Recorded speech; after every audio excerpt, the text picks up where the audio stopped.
இன்றைக்கு அனகாபுத்தூரில் நடந்து கொண்டிருக்கக்கூடிய வீடுகள் இடிப்பு, ஆக்கிரமிப்பு என்கின்ற பெயரில் இடிப்பதற்கு பல காரணங்கள் இருக்கின்றன. ஒன்று, அவர்கள் ஏழை எளிய மக்கள் கேட்பதற்கு நாதியற்றவர்கள், அவர்களை வெளியேற்றிவிட முடியும், அவர்கள் நட்டையீடு தர வேண்டியதில்லை, அவர்கள் எந்த விதமான வாழ்வுரிமை பாதுகாப்பு தர வேண்டியதில்லை என்கின்ற அடிப்படையில் எதேச்சதிகாரமாக வெளியேற்றுகிறார்கள். ஆற்றின் ஒரு புறத்தில் வீடுகளை அகற்றுகிறீர்கள், மறுபுறத்தில் இருக்கக்கூடிய ஆக்கிரமிப்புகளை பற்றி பேசுவதில்லை. காரணம், அங்கு தனியார் நிறுவனங்கள், கல்லூரிகள், பெருநிறுவனங்களுடைய திட்டங்கள் வருகின்றன.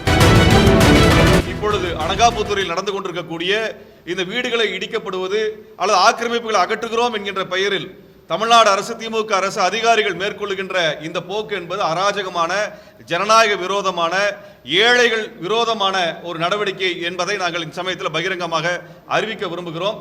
காரணம், இந்த ஆற்றினுடைய எல்லை வரையறுக்கப்படவில்லை. குறிப்பிட்ட பகுதிகள் மட்டுமே ஆக்கிரமிப்பு என்று அறிவிக்கப்படுகிறது.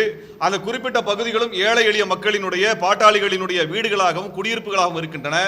அதே சமயத்தில் அந்த குடியிருப்புகளின் அருகாமையில் இருக்கக்கூடிய பெரிய நிறுவனங்களினுடைய நிலங்கள், கட்டிடங்கள் அவை பாதுகாக்கப்படுகின்றன. காரணம், அவை அங்கீகரிக்கப்பட்ட நிலப்பரப்பு என்று அரசு அதிகாரிகள் அறிவிக்கிறார்கள்.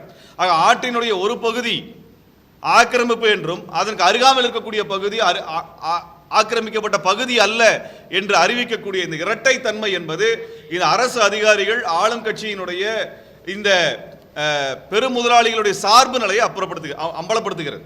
அவ பெரிய கம்பெனிகளுக்கு சாதகமாக இந்த திட்டங்களை வகுப்பதும், நதிகளின் எல்லையை அவர்கள் வரையறை செய்வதும் என்பது இப்பொழுது அம்பலமாகி இருக்கிறது.